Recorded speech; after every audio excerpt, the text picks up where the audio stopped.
Howdy y'all. Today I'm going to be showing y'all how to make a gog bug rig. A lot of people complicate this way more than it needs to be, and I just want to show you how I do it. Starting off, I get these little tiny, they're like 5-pound swivels, but they're rated for like 50 pounds, way more than you need, but it's just what I use. You could do a line to line, honestly it'd be better, or a lot of times what I do with my little rods, I spool them all the way up with fluoro, so all I have to do is tie them on. I never have to worry about doing line to line or any of this stuff, but for my big rod I use braids, so I have to do a swivel or a line to line. I don't do that with that one. I use it for other things too. But little easy knot.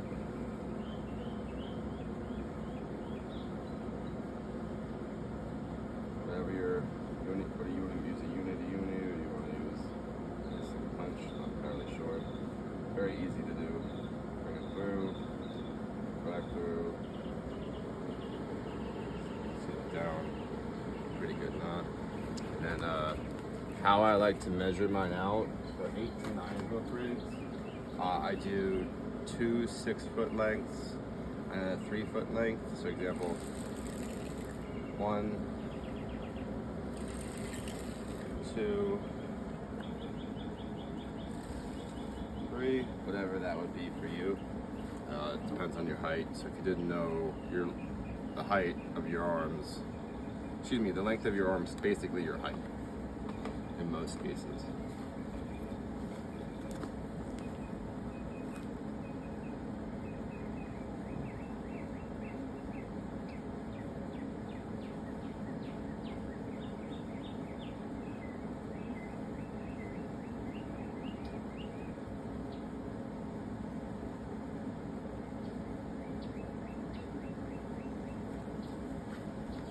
And for crappie jigs, I use the 1 to 132 ounce beetle boost for my main ones. Pan in here for a minute. The real ones will have this little barcode on the back. You can trace exactly where it's from, when it came from. They're from Canada. The fake ones from China, these hooks will bend out and they'll be off color. It's terrible. They honestly really suck. So you can do a 4-hook, the easiest way to catch the gogs is either a 2-hook rig, a 4 to 5 hook rig, or an 8 to 14 hook rig. It all depends. And sometimes on these, you'll find out, as I'm about to show you now, the paint is done so well, it covers the eyelet on the hook. Just like that, and stick each one through there. You'll be able to feed the line a lot easier. I use 20-pound fluoro from Walmart. It's cheap, it's effective, it works great. Never more expensive than it needs to be. You can use 15-pound test for your 5-hook rigs, but in my opinion, the 15 is such a pain in the ass to get untangled. It's not worth these hook set. It's like either use a 2-hook or an 8-hook. Don't complicate shit. Come a little closer. So the best thing you can do is I like to space it out about 8-9 inches above the swivel, or wherever your line to line or swivel is, and I do like this. I bring it about 2 or 3 inches, whatever that is, and I go like this, over, back over the top, and back through, cinch it down from both sides. It's a really easy knot to learn. There's better ways of doing it, obviously, but this is just the dumbed down way. As long as you got a clean thing, these never break, honestly. You could catch 10 runners at a time and it would still work. I like to feed, I'm not going to show you guys every one of these, but I like to feed about 8 to 14 for my 14-foot rod, or excuse me, about 14 for my 14-foot rod. 8 of them for my 8-foot rod. Basically, the amount of hooks you have is basically determined by the length of your rod. Unless you're using a 2-hook rig, and then that's just because the bite's slow. That's just my example of it. I'll do one more example of this.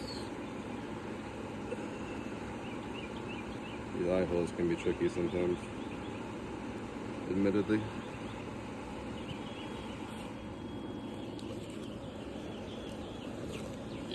So I like to space them out. Basically, the easiest way to tell, you want to have enough space that they don't touch, but when you bring them together, they're tight. So when you pack them up at the end of the day, they stay snug and don't snag everything in your truck. So right about there, about 2 to 3 inches. Like, one thing I like to do, this is my opinion, everyone says uniform is better, but I like to space mine out differently than everyone else, so it seems to work better. I like to do short, slightly longer, slightly longer, slightly longer, slightly longer, all the way down to the end where I got the 1 1/16 ounce crappie jigs. These work great, honestly. You can get the ones with the Bass Pro from Bass Pro that have the colored tail.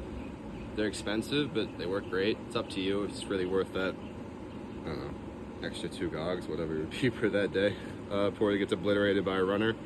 Basically, also, having this one on the bottom, the runners will usually always pick this one first. I don't know why. If you use a white and green, that works great. So for that, I would just put it on there. For the last hook, I'd space it out about a few inches longer, because this one's always going to get hit first for runners. So you put it on the bottom. You want to be able to retie this back on easily, because like it'll get obliterated. It happens every time. So you put it on there, and then when this gets done, just retie it until eventually your hook works great. Excuse me, hook spacing is perfect. But another thing you can do, these webbings, they come off really, really, really easily. So you can super glue them and it'll stay fresher longer. I've had one for 2 weeks. Another thing you can do when this webbing goes out, you can use these little cream tails from Southern Pro, or excuse me, these little tubes from Southern Pro. Cream has them as well, but they're frankly more expensive. Southern Pro, you can buy a 100 pack for like $7. It's a really great deal. If you get the glow in the dark ones, which is a video for later, these are slightly more expensive, but you can catch gogs all night long. It's a well-kept secret, but no longer. Anyways, that's my video, guys. Thank you for your time and have a wonderful day.